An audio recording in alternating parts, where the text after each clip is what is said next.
Hello. આજે આપણે વાત કરશું મહાકુંભ વિશે. કુંભ એટલે તો ઘડો. કુંભ મેળાને સમુદ્ર મંથન અને ખગોળશાસ્ત્ર સાથે સંબંધ છે. સૂર્યમંડળના 9 ગ્રહોમાં સૂર્યથી સૌથી નજીકથી લઈ અને દૂર સુધીના 5 ગ્રહોમાં બુધ, શુક્ર, પૃથ્વી, મંગળ અને ગુરુ આવે છે. પૃથ્વી પોતાની ધરી ઉપર ફરતા ફરતા સૂર્યની એક પ્રદક્ષિણા 1 વર્ષે પૂરી કરે છે, જ્યારે જ્યુપિટર એટલે કે ગુરુ સૂર્યની પ્રદક્ષિણા પૂરી કરતા 12 વર્ષ લાગે છે.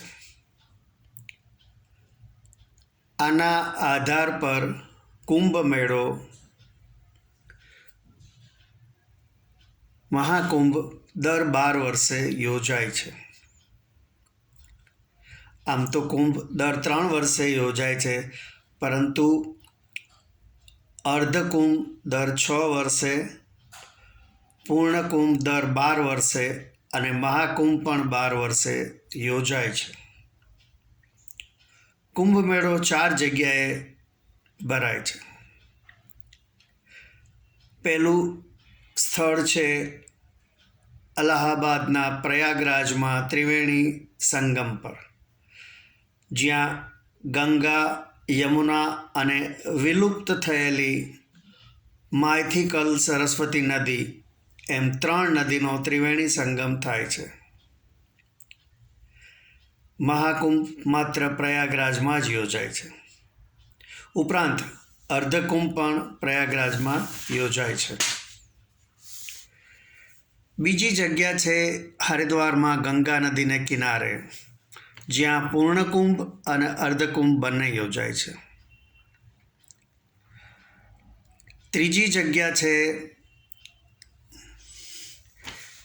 ત્ર્યંબક, મહારાષ્ટ્રના ત્ર્યંબક, નાસિકમાં ગોદાવરી નદીનો કિનારો, જ્યાં પૂર્ણકુંભનું આયોજન થાય છે.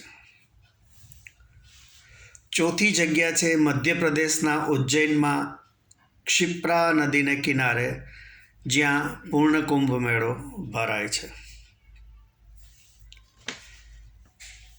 હવે વાત કરીએ સમુદ્ર મંથનની. વિષ્ણુ પુરાણમાં સમુદ્ર મંથનની કથા આવે છે. ઇન્દ્ર અને અન્ય દેવતાઓ દાનવો સાથે યુદ્ધ કર્યું, જેમાં દાનવરાજ બાલી સામે તેઓ પરાસ્ત થઈ ગયા. તેથી તેઓ ભગવાન વિષ્ણુની મદદ માગવા ગયા.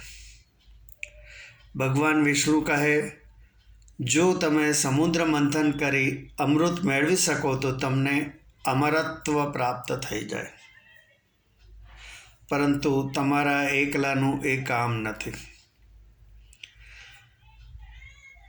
તેથી તમે જો લાલચ આપી બળવાન અસુરોનો સાથ લઈ સમુદ્ર મંથનની યોજના કરો કે અમૃત નીકળશે તો આપણે ભાગે પડતું વહેંચી લેશું, તો જ આ વસ્તુ શક્ય બની શકે. એક વખત અમૃત કુંભ મળ્યા બાદ તે તમારા એકલાના જ હાથમાં આવે તેવી કોઈ યોજના કરશો. આમ મિશન સમુદ્ર મંથન બંને દુશ્મનોએ એક જ કોમન ગોલને કારણે નક્કી કર્યું, કારણ કે બંનેને અમર થવું હતું. બંને સમજૂતીથી સાથે તો થઈ ગયા, પરંતુ આવા અતિ વિશાળ સમુદ્રનું મંથન કરવું કઈ રીતે, તે સૌથી વિકટ પ્રશ્ન હતો. સૌએ સાથે મળીને મંડારા પર્વતને ઉખેડીને તેનું વલોણું બનાવ્યું અને વલોણાને આગળ પાછળ ફેરવવા મહાકાય વાસુકી નાગનો ઉપયોગ દોરડા તરીકે કરવાની યોજના કરી. પરંતુ હોશિયાર દેવોએ નાગની પૂંછવાળો છેડો પકડી દાનવોને તેના મુખનો ભાગ પકડાવ્યો. આમ દેવો અને દાનવોનું જોઈન્ટ ઓપરેશન સમુદ્ર મંથન શરૂ થયું, પરંતુ મંડારા જેવો વિશાળ પર્વત સમુદ્રની ગહેરાઈમાં ડૂબવા લાગ્યો.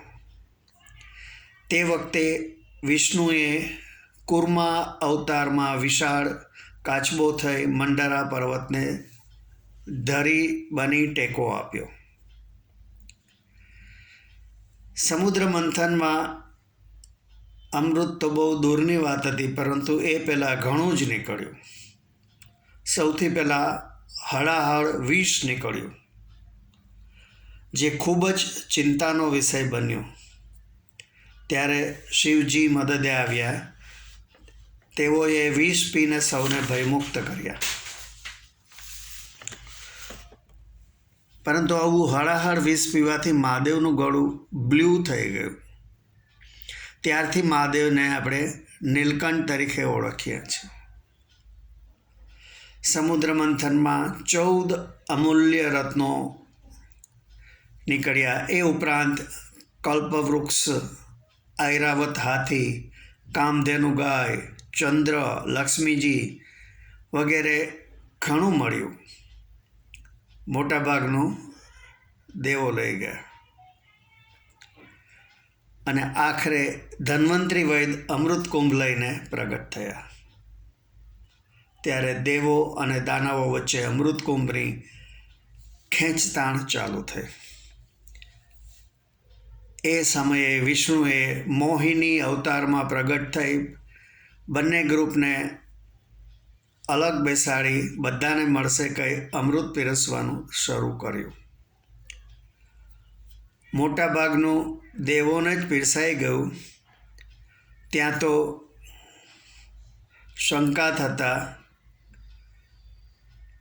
દાનવોને ખ્યાલ આવ્યો કે આપણે અમૃતથી વંચિત રહી જશું. અસુરોએ ઝપાઝપી કરી લગભગ ખાલી જેવો કુંભ ઝડપી તો લીધો. એ વખતે કુંભમાંથી અમૃતના થોડા બૂંદ જે 4 જગ્યાએ પડ્યા, એવું મનાય છે ત્યાં આપણે કુંભ મેળો ભરાય છે. આ 2025 પહેલાંનો મહાકુંભ પ્રયાગરાજમાં જે ભરાયો છે એ પહેલાંનો મહાકુંભ 12 વર્ષ પહેલાં એટલે કે પોષ પૂનમ 2013માં યોજાયેલો. સામાન્ય કુંભમેળો દર 3 વર્ષે ભરાય છે, પણ તે અર્ધકુંભ, પૂર્ણકુંભ અને મહાકુંભ જેટલા મોટા પાયા પર ભરાતો નથી. 25-26 કરોડની વસ્તી ધરાવતા ઉત્તર પ્રદેશની સરકારે મહાકુંભ માટે લગભગ 7,000 કરોડનું બજેટ ફાળવ્યું છે. પ્રયાગરાજમાં ત્રિવેણી સંગમમાં સ્નાન કરી કરોડો લોકોએ પોતાના પાપના મીટર 0 પર લાવી દીધા હશે. હવે તેમની પાસે ફ્રેશ ક્વોટા અવેલેબલ છે. આશા રાખું છું કે આપને મારી આ હળવી વાત ગમી હશે. મારા વિડીયોને લાઈક કરી, આપના ગ્રુપમાં શેર કરી, મારી ચેનલને સબસ્ક્રાઈબ કરજો. આભાર. આવજો.